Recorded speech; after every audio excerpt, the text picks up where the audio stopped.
Howdy, today on Flippin Science we're talking about carboxylic acids.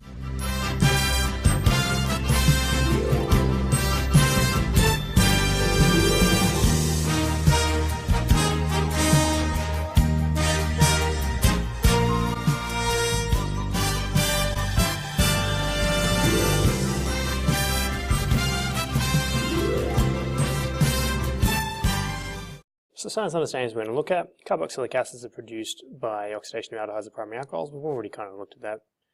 Identify, name systematically, and draw the structural formula of carboxylic acids containing up to 8 carbon atoms with 2 side chains and 1 or 2 carboxyl groups. And then carboxylic acids are weak acids and to a small extent ionized in water. So write equations of the reactions of carboxylic acids and describe changes that accompany these reactions, and explain why sodium, potassium, carboxylate salts are more soluble in water than the parent carboxylic acids. Carboxylic acids have this group here, C-double-bond-OH. That's how I read that when I see it, because that reminds me of what's in there.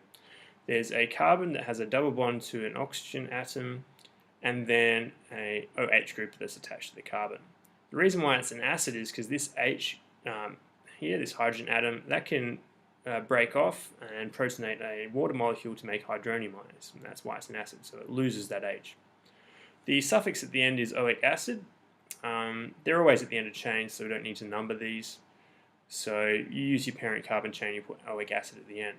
So here's a simple one, ethanoic acid. So there's 2 carbons in the chain, so carbon 1 here, carbon 2 here, and yes, so it's at the end of the chain, and we just put oic acid. So 2 carbons is ethane, so ethanoic acid. So let's look at our examples. So we're going to count the number of carbons. We're going to start from the end where the carboxylic acid group is. So we've got carbon 1, 2, 3, 4, 5, 6, 7. So that's going to be heptanoic acid. Alright.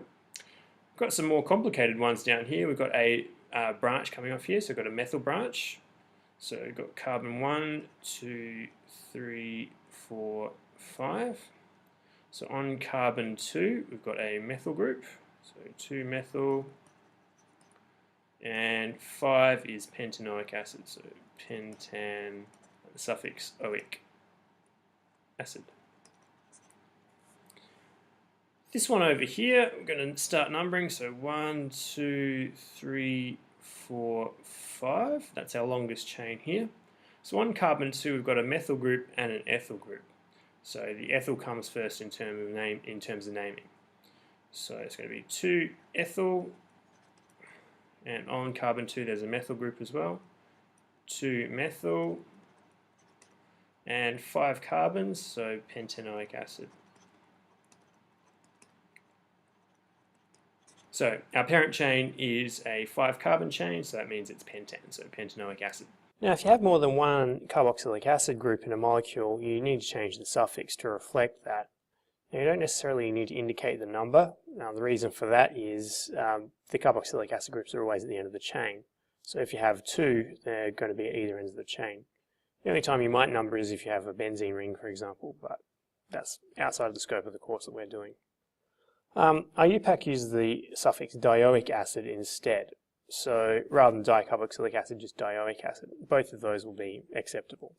So let's name this one down here. So how many carbons have we got? 1, 2, 3, 4, 5. So we've got 5 is penta, so penta dicarboxylic acid would be okay. Pentan dicarboxylic acid would be okay. Pentan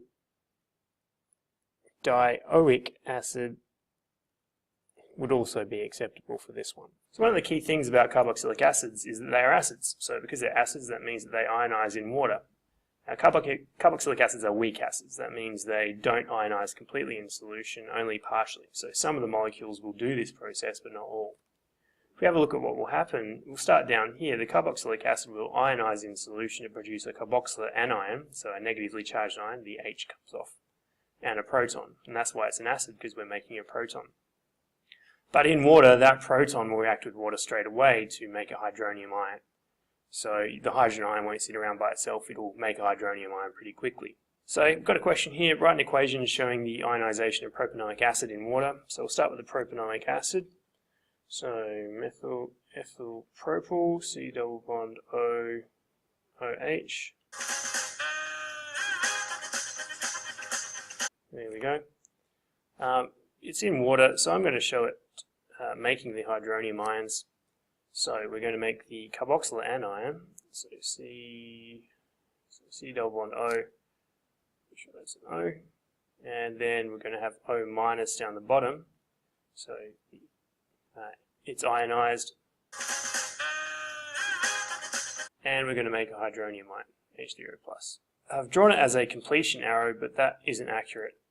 It's only going to partially ionize. So that looks a bit of my H there. So let's fix that up too. Okay, so we're going to have a reversible arrow, and it's going to be mainly actually back in this direction. We're going to have mainly the carboxylic acid as the acid, and not ionized into the carboxylate ion, because I said it's a weak acid. So as I said, carboxylic acids are acids. They're going to react as an acid does, and they'll neutralize when they react with a base. So we're going to start by looking at neutralization with hydroxides. So here's a typical example. We've got ethanoic acid, acetic acid, reacting with sodium hydroxide, which is a strong base. We get sodium ethanoate, which is a salt, and water. So acid plus base goes to salt plus water, which is typical for a neutralization reaction. The salt here is sodium ethanoate. This is the ethanoate, the acetate ion. So this is the carboxylate ion that's produced from the acid when it ionizes. And we get sodium here because we had sodium hydroxide. So the positive bit of the base and the negative bit of the acid, they make the salt. And then what's left over is water. You wouldn't see much in this reaction. Ethanoic acid is colourless, sodium hydroxide is colourless when it's dissolved in solution. Sodium ethanoate is colourless, and water is colourless. So all of these are colourless. What you would note is an increase in the temperature of the solution when you mix them, due to the fact that this is an exothermic reaction. All neutralization reactions are exothermic. So our question down here says, write an equation for the reaction of propanoic acid with potassium hydroxide. So let's do that. So propanoic acid, 1, 2, 3, methyl ethyl propyl, C double bond O, OH, should make that look like an O. Fill in my H's. Right, we're reacting that with potassium hydroxide, which is KOH. So we're going to neutralize that. The H from here and the OH from here make water, so we'll do a plus H2O over this side. And then we need to make our salt. So our salt is going to be C, double bond O, O minus K plus. Need to fill in the rest of our H's. There we go. Okay, so our salt is going to be potassium, and we've got propanoic, so it's going to be propanoate. So potassium propanoate is our salt, and water is our other product. Carboxylic acids will react with carbonates and produce carbon dioxide as well as a salt and water when they do that. So whenever you have an acid reacting with a metal carbonate, you get a salt plus water and an extra molecule here, carbon dioxide. So here's our example, ethanoic acid again. We're reacting it with a metal carbonate, sodium carbonate, and we get sodium ethanoate, so again our salt plus water plus carbon dioxide. So this time, if you did this, you would see an effervescence. You would see carbon dioxide gas, or a gas being produced, you would see it fizzing. So reaction mix would fizz. Then once the fizzing stops, you'd end up with a colourless solution, because this is colourless in solution, that's colourless, and that would be gone. And if it's dissolved in water, it's colourless anyway. So let's have a look at the question down here. Write an equation for the reaction of propanoic acid with potassium carbonate. So propanoic acid, CH3, CH2, COOH. I'm just condensing a little bit. Plus potassium carbonate, K2CO3. Goes to, so we're going to have, we've got 2 potassiums, so we're going to need 2 of these over here. So 2 CH3 CH2 COO minus K plus carbon dioxide plus water. 1 carbon dioxide, 1 water, so H2 and an O, so I think we're balanced there. Alright, the salt here is going to be potassium propanoate. Similarly to acids reacting with carbonates to produce carbon dioxide, salt and water, they do that with hydrogen carbonates as well. So again, here's our example, acetic acid with, in this case we're using sodium bicarbonate, which is sodium hydrogen carbonate. We get sodium acetate plus carbon dioxide and plus water. So those are our products. Again, what you would observe, you would see an effervescence because you're producing carbon dioxide, but again at the end, once the effervescence is stopped, all of these are colourless, so you end up with a colourless solution. The question here is, write a reaction of propanoic acid with potassium bicarbonate, so let's do that. So propanoic acid again, CH3CH2COOH, plus potassium carbonate, so KHCO3, goes to, we're just going to make one, aren't we? So CH3CH2COO minus to show the carboxylate anion, and our cation there is potassium plus carbon dioxide plus water. And I hope that will balance out. So we're just taking the oxygen off of there, we've got one hydrogen there to make the water. So yeah, that balances out. Just a few last things. Carboxylate salts that are sodium and potassium, they're all soluble in water, readily soluble in water, up to a particular size of carbon chain. If the carbon chain gets too long, then this effect won't last. But generally speaking, sodium and potassium carboxylates are soluble in water. And the reason for that is when you dissolve the salt in water, you get a big ion charge at the end. You get a full anion charge, a full negative charge. So when we put, so here we have sodium ethanoate again, we put that in water, we get sodium ions and ethanoate ions.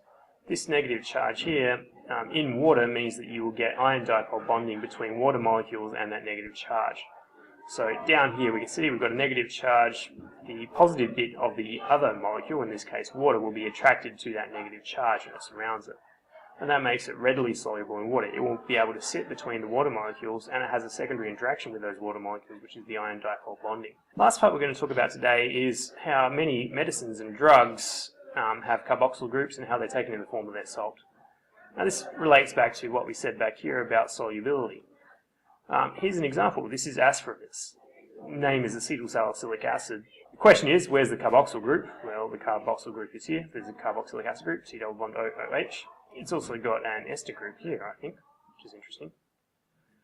The reason why this is taken in the form of a salt is usually sodium acetyl salicylic acid, rather than it would be O minus here, Na plus here. The reason for that is, by having that as a salt, we get the full negative charge here, and when we put it in solution, that makes this whole thing soluble.